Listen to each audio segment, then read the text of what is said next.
Good afternoon, it's 2:30, I'm Riven Corbett and these are your Solent Sports News headlines. Earlier today, a formal complaint was filed over ticket prices for this summer's World Cup. The Supporters Association claims FIFA is abusing its monopoly position in setting prices for the tournament that begins on the 11th of June. The complaint has been sent to the European Commission for investigation. Tiger Woods is set for his return to competitive golf this evening. The 50-year-old has missed over a year in the sport due to a number of operations, the last one coming back in October last year. He is replacing Kevin Kisner for tonight's TGL season finale. Snooker's World Championships will continue at the iconic Crucible until 2045. Snooker's premier event has been staged at the Crucible since 1977, with the current deal running until 2027. The venue will also be refurbished and set to total 500 additional seats. World Tennis number 2 Jannik Sinner has broken a decade-long record previously held by Novak Djokovic. Sinner now holds the record for the most consecutive sets won at ATP Masters 1000 events after beating Corentin Moutet. The Italian will now look to clinch the Miami Open and close the gap on world number 1 Carlos Alcaraz. Ben Stokes has said the last 3 months have been the hardest period of his captaincy. The England cricketer posted on social media in support of head coach Brendan McCullum and managing director Rob Key. Stokes will return to playing next month with Durham in the county championship following his groin injury back in January. Taylor Bevan's renowned promoter Eddie Hearn has discussed the potential of a future fight at St Mary's Stadium. The unbeaten Southampton boxing star extended his record on Saturday to 8-0. Bevan defeated Argentine Martin Ezequiel Balacio in the second round at the Copperbox Arena in London. Bromby Welsh boss Steve Cooper has received an apology after being accused of dropping one of his players to favour their national team.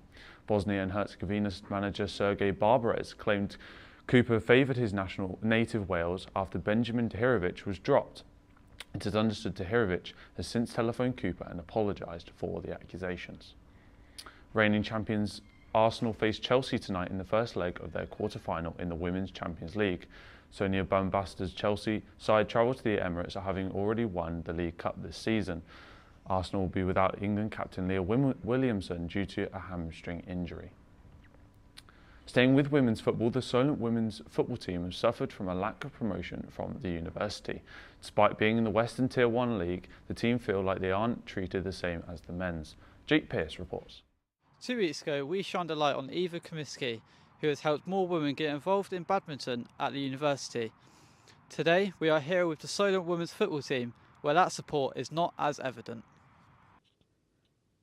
The Solent women's football team currently sit joint bottom of the Bucks League table. The team have struggled with their squad depth, having only 7 of their first team players turning up to their most recent training session. Team coach Daniel Bichamp believes the university could do more to help. I don't think there's been enough in terms of promoting us as a team.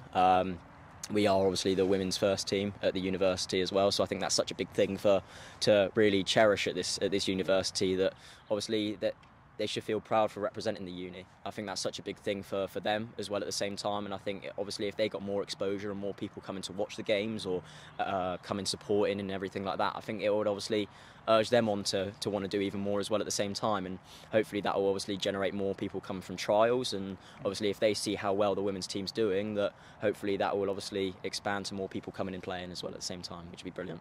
The side have also struggled to get regular attendances at their games, often feeling like they have no support in promoting their upcoming fixtures. Team captain Ellie thinks that the women's team have to do a lot more organising than the men. I mean, in social media base-wise, you do always see, I suppose the men's being promoted, and I mean, even with last season, we did have a really good season. In fact, we got quite far in the National Cup, and I don't think that was necessarily publicised as much. I do think it is independent. I mean, us girls run it all from head to toe. I mean, I don't know how it's run on the men's side, but everything is through us basically, and if we don't do it, then it doesn't get done. After speaking to Dan and Tilly, it's clear that more can be done by the university in order to give women the same support as they give the men. Jake Pearce, Solent Sports News. The Men's Rugby Super League have appointed their first female referee for this Saturday. Tara Jones refereed her first Challenge Cup game in 2018 and was appointed to the group of match officials in 2024. She will be taking charge of Wigan Warriors versus Huddersfield Giants this weekend. Darts fever has taken over thanks to upcoming prodigies Luke Littler and Jan van Veen. Youth darts has had a resurgence over the last few years, especially in the last 12 months. Could Southampton Junior Darts Academy find the next star of the future? Alfie and Heaven went to find out. Today we're here at Bulletin Social Club to witness Target Darts Academy in action. Today we're meeting plenty of the players and there's a surprise guest coming up soon. Lawrence Dowding is the man responsible for the junior Southampton Darts Academy. Since the rise of the young darts prodigy Luke Littler, the sport has resurged, and with Lawrence's long history in darts, he's going to look to pass on this knowledge to the next generation. This year, so it gives you an idea of the growth. I mean, when it was just me and one little kid starting here 8 years ago, we couldn't have believed what had happened. But now, you know, the rise, and it continues to rise, and it's because it's an inexpensive sport. You need a set of darts, you need to come along.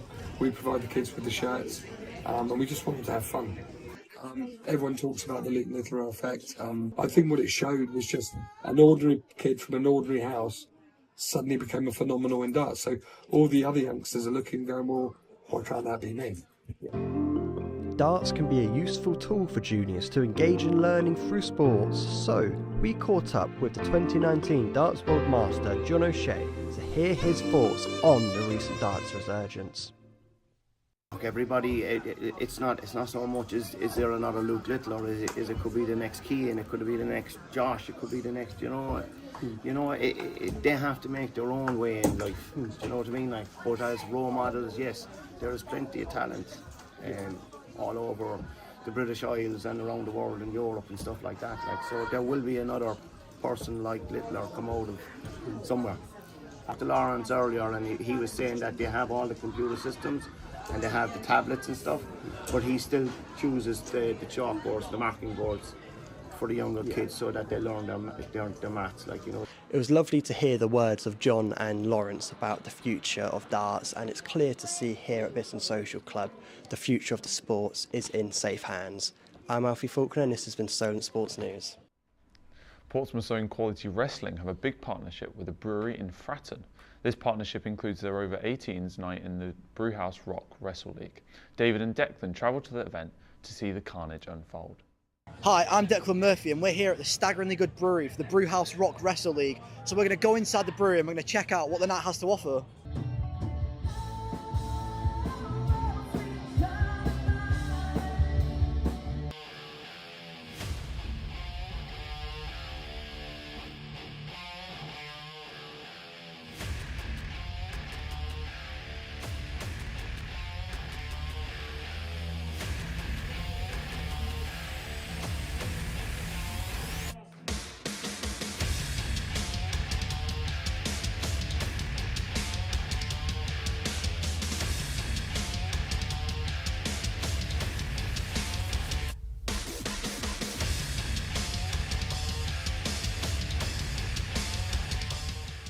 The Brewhouse Rock Wrestle League takes place every few months and is run by Portsmouth's Quality Wrestling Academy, with live music from the Masters of Rock, who even perform during matches. Head coach Rishi Ghosh, who faced the Neon Ninja Danny Bolt in the opening contest, explains more. It's our 18+ event. We run this with the amazing Staggeringly Good based in Portsmouth, and it's a wild wrestling night for adults 18+. We've got something quite special happening here in Portsmouth. It's a lively event, the fans love it. It's just filling up here, but it always sells out every show, so yeah, we've been really happy with it.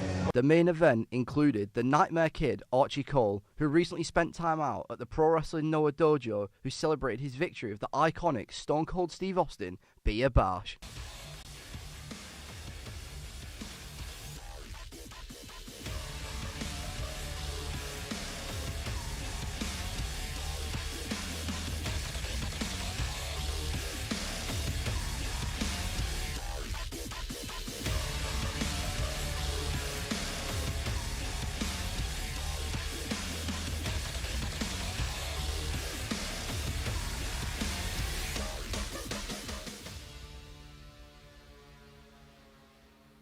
Declan Murphy, Solent Sports News.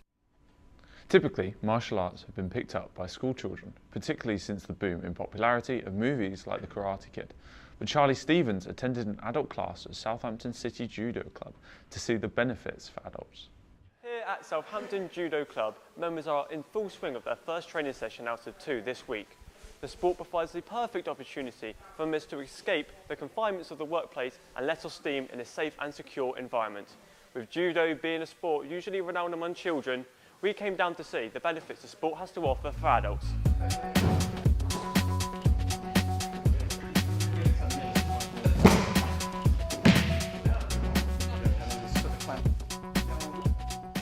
Leah has been coming down to judo for a year and has shared the community she's found coming down to Southampton City Judo Club. Yeah, definitely. Yeah, you kind of create like a nice little sort of club, you know, and you just get to know each other quite well, and you know, and we're really welcoming here anyway, so it works really well. Seeing how fun Leah made it sound, our own Tiana and Sam decided to give judo a go.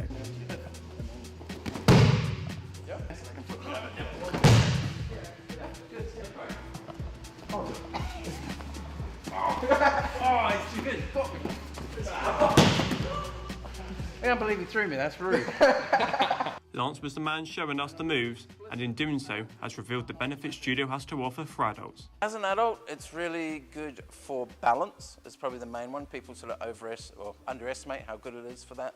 And just taking a fall. The club has sort of existed since, 2010, but we restarted last year here at Parity and basically picked up a whole bunch of beginners from scratch, which was really nice. Yeah, it was one of the things that I was really worried about, was to make sure that wherever we sort of started the judo had the right atmosphere and the right sort of culture. Like, we're a quite modern club in terms of judo, so as you can hear, we listen to music, we have a chat, we have a bit of a laugh.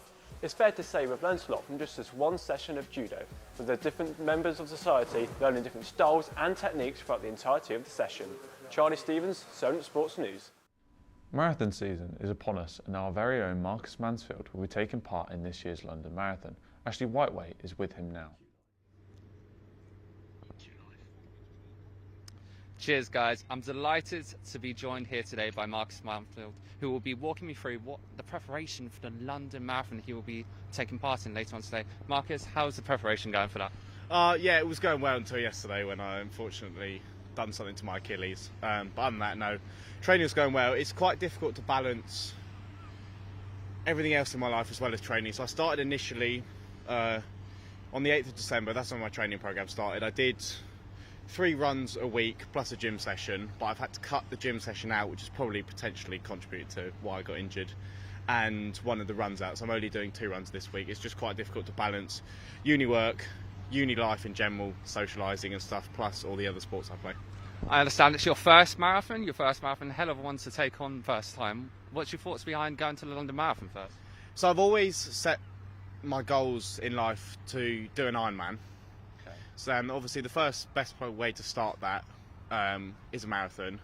So I had a spontaneous idea to sign up to the London Marathon this year, and somehow, I don't know how, I got in. So that's sort of where it came about. So obviously, just talking about your charity a bit, as charity understands near and dear to your heart, just walk us through and all that. Yes, I'll be running for Cancer Research UK.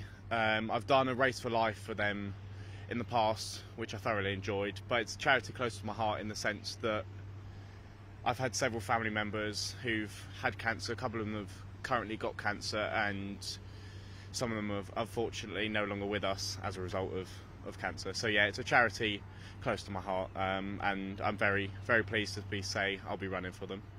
So how much money are you saying you're looking to raise, you're aiming to raise at the end of it?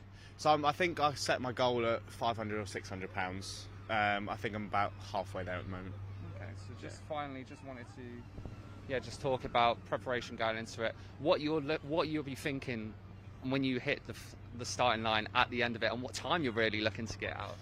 So for me, I've always set my goals on just trying to complete it, bearing in mind my first one. There's a very good training app called Runner, and I use that, and it's got my predicted time of 3:49 to 3:59, which will break the 4-hour barrier, which is quite good, and I'm pleased about that. But I think, yeah, as I say, I just sort of want to complete it. On the start line, I think I'll be quite nervous, obviously, because it's with the training program I've got. My longest run is 25 miles, 21 miles, sorry, whereas the marathon's 26.2 miles. It's obviously further than I would have run previously, but I'm sure I'll be excited and looking forward to it, albeit there'll be some nerves. Yeah, that's great, Marcus. Right, I guess that's all we have time for right here at the moment.